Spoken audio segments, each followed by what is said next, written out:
Good morning everybody, what an amazing day to be alive here in Scotland, and we're going on a Highland road trip. Today's Patreon member road trip suggestion is from Lee Ross, picked at random, who asked me to go anywhere in the Highlands. Because of that request on Patreon, and I can't wait to get going. One of my favourite things to do in Scotland, one of my favourite regions, one of my favourite places to go is the Scottish Highlands, and that is what I like to film the most on my vlogs, so it's an adventure again. Anyway guys, listen, it is great to have you here. Thank you so much for joining in.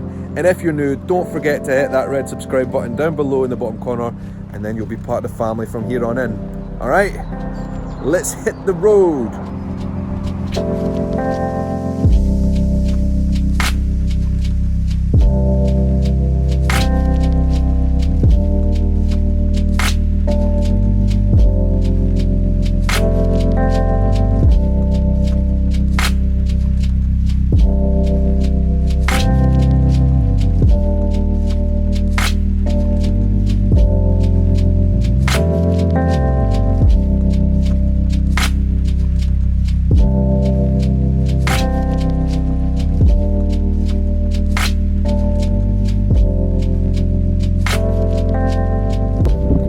Guys, I don't know if you remember, probably about 2 or 3 months ago now, the last video I did at this exact spot was quite different from how it looks now in many ways. I will be putting a link to that video, you need to go and check it out because it was quite funny, but wow, what a difference a month or two makes. I need to get down close to the water to show you the difference from when I was here last and now, because it is unreal. For a start, the ground here is dry so I can walk without fear of just disappearing in the swamp. I can still fall though.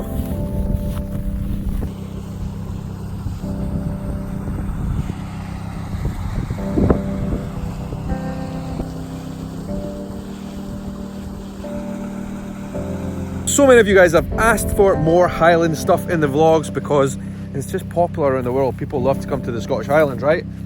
My patrons have asked me, loads of other people have asked me, and I decided to come up to my favourite spot in Scotland, I think, Glencoe, which is where I am right now. What a drive that was, and guys, listen, look at the weather. This is still April, it should still be pretty chilly, but it is not. It's absolutely sensational. So I've come here, stopped the car, taken a wee walk to the river to show you guys just how different it is right now from when the last time I was here.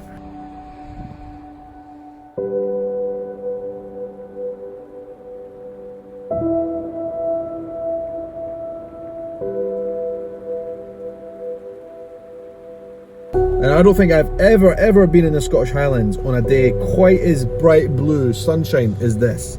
It is absolutely spectacular. I'm not even filming much of me and giving my opinions or giving my reviews or thoughts. I'm just showing you the scenery because it's unreal. Honestly, it's absolutely gorgeous.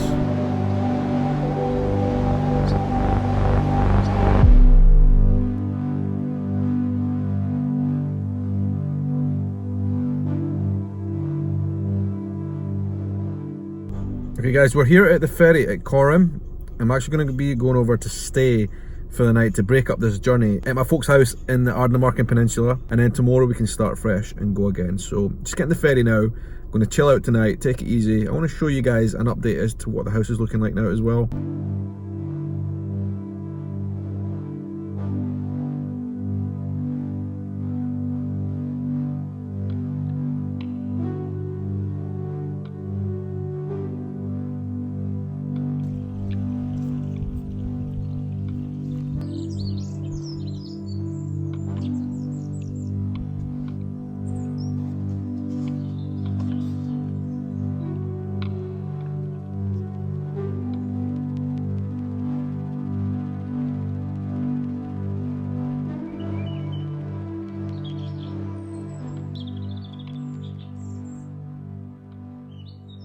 Good morning everybody from the Scottish Highlands.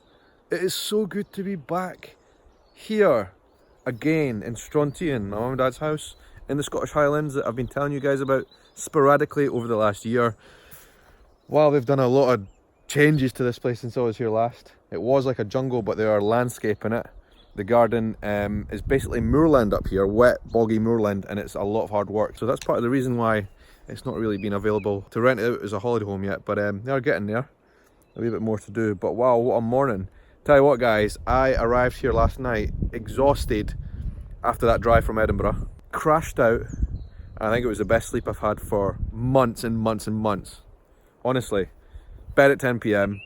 It's the earliest I've slept for a long time as well, and I woke up bright and early this morning, 6 a.m, to the sound of the birds here in Strontian. What a great sleep. I just feel refreshed and alive this morning. The fresh Scottish Highland air into my lungs just feels good.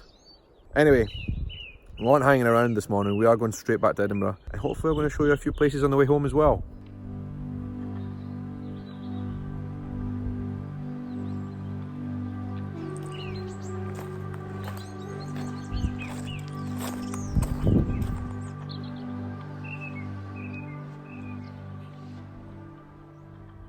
The thing is, this series that I'm doing is kind of a bit of an excuse to get out and see Scotland more, but the truth is, I don't really need an excuse to come up to the Scottish Highlands. So when I saw somebody saying, I just want to see more of the Scottish Highlands and see more of you in the Scottish Highlands, I thought, well yeah, no problem at all. Like, I just love it up here.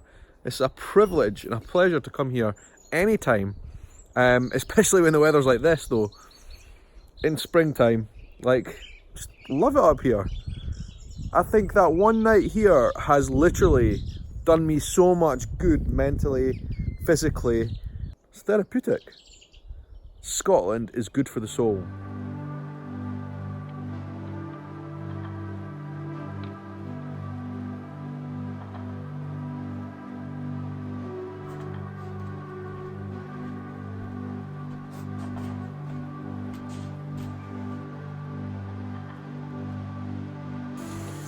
The kitchen window is still my favourite one because the best view you get from here. Look at that there, right behind me. That is Loch Shunart. Look at the colours, it's absolutely staggering.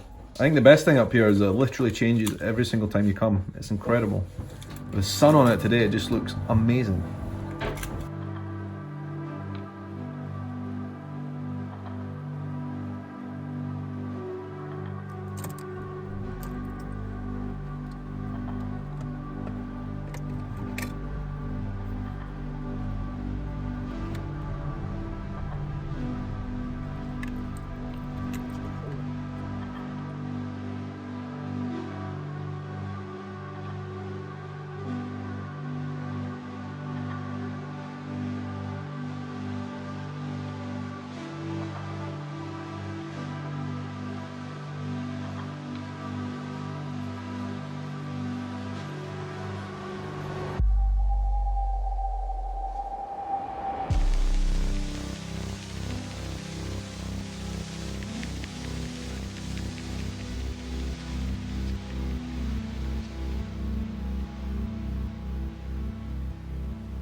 Alright guys, I decided to stop today this morning at the Glencoe Visitor Centre, which I have never been to.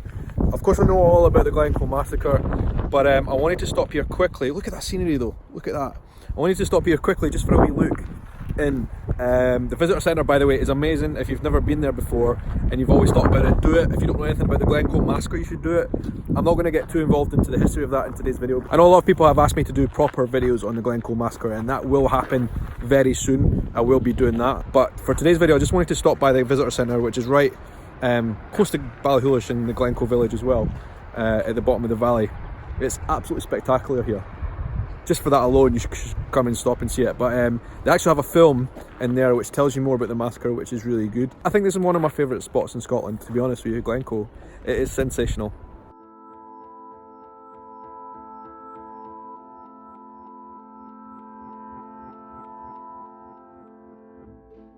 Close to the Visitor Centre of Glencoe, there is a rubble building which is said to be one of the spots where the McDonalds were living at the time of the massacre. Alright, so I'm about to walk up into the ruins of Inverriggen House, the last remaining relic of what was once here. I kind of feel like I should be doing this in a kilt, but nonetheless, here we are, Inverriggen House.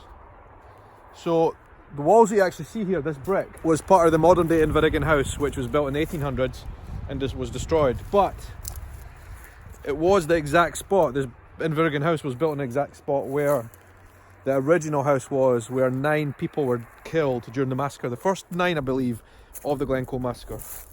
And you'll notice around me, right, there is a circle of pine trees, 9 of them, right? A couple over there as well. There are 9 trees in a circle around this house, which were planted to commemorate the 9 people that died in this very building. So yeah, an interesting story, an interesting place. If you believe in the paranormal, surely this is a place that has residual energies, right? There's another famous story which is on the plaque there, which says there was a child crying and screaming after the massacre. Right here in the house behind me, the commanding officer sent a soldier in to finish him off. He went inside the house and he could not kill the boy. So instead, the legend has it that he chopped his finger off, covered it in blood, and basically told the boy to keep quiet. Came out to his commanding officer, said he had done it, and they went on their way. Years later, that soldier was drinking in a bar down the road in Glencoe village, and came back to really almost make his peace about what had happened here, say sorry, but one of the guys at the bar lifted his hand up with one missing finger and said, "You don't need to apologise because you saved my life," something along those lines. Whether that's real or not, we don't know, but it's pretty cool to be here on this spot anyway. I've never been before, and I know all about the Glencoe Massacre. Dirty Campbells, never trust a Campbell, as the legend says.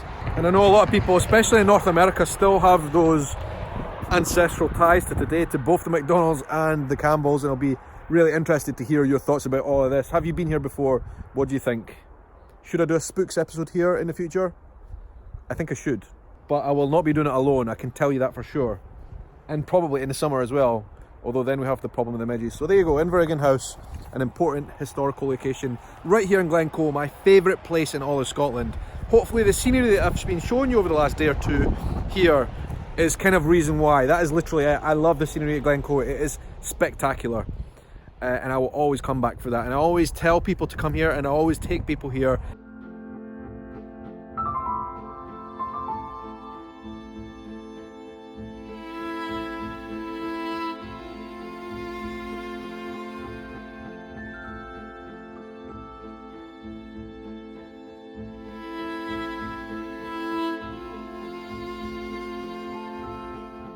His antler, one of his antlers is hanging off. That looks sore, pal. Look at that, it's bleeding.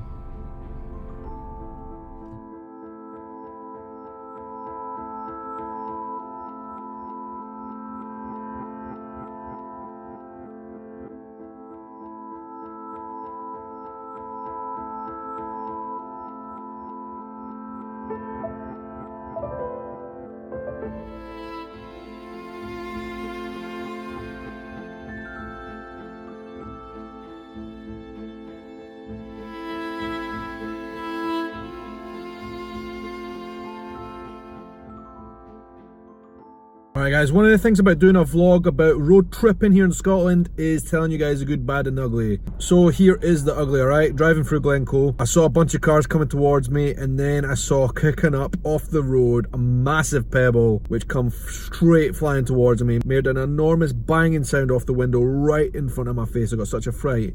Luckily it didn't come through the window, it just made a hell of a crack, but nonetheless, let me just show you what it looks like here. That is a pretty big crack, guys.